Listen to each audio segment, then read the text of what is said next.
Oke, selamat pagi, siang, ataupun malam di manapun kalian berada teman-teman semua. Kali ini saya berada di Rumah Kayu Gun di wilayah Tangerang. Jadi saya langsung berhadapan dengan narasumber Om Gunawan jadinya. Ya, Istilahnya panggil atasan tuh yang lebih tua encek atau empek. Cek atau empe. Ya, Oke. tidak kenal om-om, tidak. Nggak ada ya? Ya, itu Holland Spreken, bahasa Belanda. Oke. Kalau orang Cina tetap orang Cina. Cina udik, Cina kampung panggilnya encek, empek. Kalau lebih tua dari bapaknya panggilnya empek. Lebih muda dari bapaknya atau seumur panggil encek. Oke. Begitu kebiasaan. Jadi saya manggilnya Akung nih gitu. Empe. Empek, Oh, empe. lebih tua dari papayu. Iya, lebih tua ya. Ya, Nah, nih kok sekarang kan kebetulan lagi momen Imlek nih. Ya. Lagi momen mau Cap Gome juga. Tentu semua warga Tionghoa, siapapun dia, mau dimanapun berada pasti merayakan juga dong. ya, Saya pengen tahu sebenarnya kalau anggap saya sebagai seorang awam, ya. makna Imlek tersendiri itu sebenarnya apa sih? Makna Imlek itu bagi orang Tionghoa itu menyambut musim semi datang.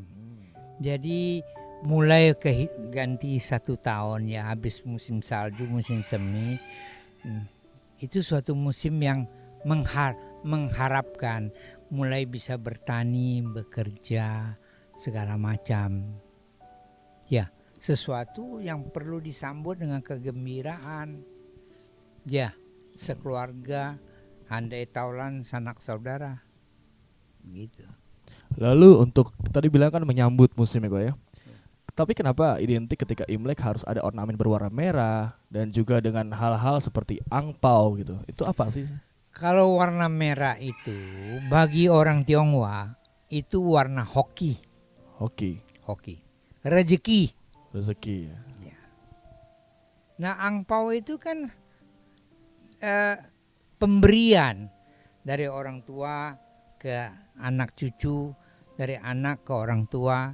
Jadi itu sebangsa maknanya besar, kalau bahasa asingnya gift lah ya enggak. Pemberian ya. Ya, setahun sekali. Setahun sekali. Ya, sebagai penghargaan, sebagai mengingatkan apa segala. Sama saya takut salah nih, maksudnya kan dalam arti kalau ketika memberikan angpau, saya pernah dengar salah satu hal yang mengatakan harus sudah menikah. Apakah itu benar? Gitu. Begini, itu adatnya. Jadi orang dewasa umur 20-an, 19 ke sampai 40, 100, kalau belum nikah ya dia boleh kasih, boleh enggak. Tapi yang utama orang yang sudah berumah tangga wajib memberi. Karena mereka sudah mempunyai pekerjaan pencarian. Ya. Jadi kalau orang enggak punya pencarian ya enggak ngasih. Ya. Betul enggak? Betul. Kalau pendeta misalnya hasilnya dari mana? Dia kasih apa? Dia nggak ngasih, nggak apa-apa. Dia cuma ngasih doa. Ya, semoga pengan, selamat, Benar. bahagia. Berarti kalau nuansa Imlek itu nggak harus dipaksakan ya kalau kayak memberikan hal tidak. seperti itu. Tidak. Kan kali ini beradanya di rumah kayu ya kok. Ya, Saya penasaran dari tadi kan saya muter-muter, saya lihat ada foto-foto zaman kayak seperti baju-baju zaman dinasti dan itu tua. Ini rumah sebenarnya apa sih dulunya? ini rumah dulunya rumah orang saya beli. Saya beli tanah, saya beli rumah orang. Kalau foto-foto itu adalah foto keluarga saya, bukan foto orang lain. Semua keluarga saya. Yang pakai baju kebesaran itu buyut saya, kongco saya. Kongco ya. Ya, dia di Cina ada pangkat. Dia datang di sini dagang.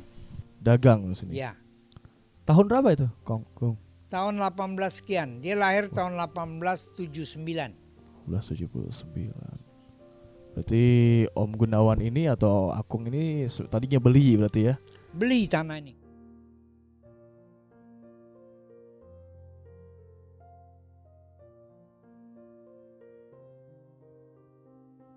budayawan yang mencintai adat istiadat Chinese culture-nya.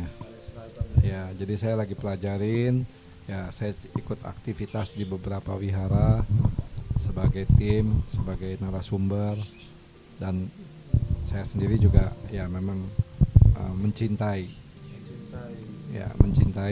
budaya kita yang secara culture kita mesti jaga.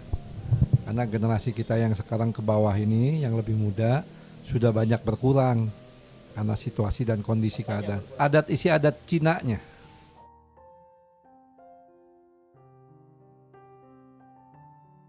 Itu beda daerah doang, mereka bermukimnya di mana. Cina cuma satu. Cuman kalau daerah Cina yang datang ke sini yang besar orang Hokkien sama orang Canton. Ya, dari daerah Hokkien sama Canton. Nah, kalau Cina kota ya mungkin belum berbaur banyak. Kalau Cina benteng, Cina udik begini udah membaur dengan pribumi sini. Ya, jadi makanya hitam-hitam tetap dia engko-engko, oe-oe dia. Ngomongnya saya oe. Ya. Kalau tahun baru tetap dia pasang kertas merah tulisan kaligrafi, tradisi sembayang. Ya. Kalau kawinan tuh dibagi, ada yang Minggu, ada yang Jumat. Jadi kalau Jumat tuh kan orang Muslim, kalau hari Minggu tuh orang gereja, orang selain Jumat lah. Itu antara halal sama nggak halal makanannya. Tapi mejanya dipisah dua, orang rame-ramenya bersatu. Nah itu kelebihan Cina benteng sini.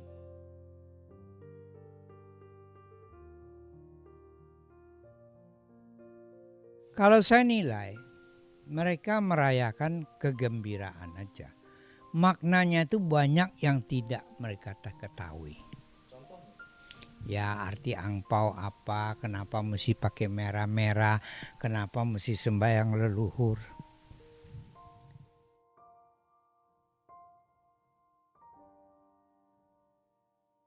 Ya saya punya kakek ditanam di Parung. Saya lihat itu komplek kuburan orang Tionghoa. Jadi Kristen boleh, Buddha boleh, Konghucu boleh. Saya lihat sebelah-sebelah ada yang Kristen, salib. Tetap dibikin bongpainya. Tiap tahun ya hari tertentu mereka ziarah, kan boleh-boleh aja. Mengingat. Ya. Ibarat kacang jangan lupa sama kulitnya. Tergantung keluarganya. Ya. Kalau saya pikir nggak usah lah. Larung aja deh, jangan bikin repot anak-anak. Anak 3. Ya deh. Belum tentu hidup mereka lebih senang dari saya nggak tahu.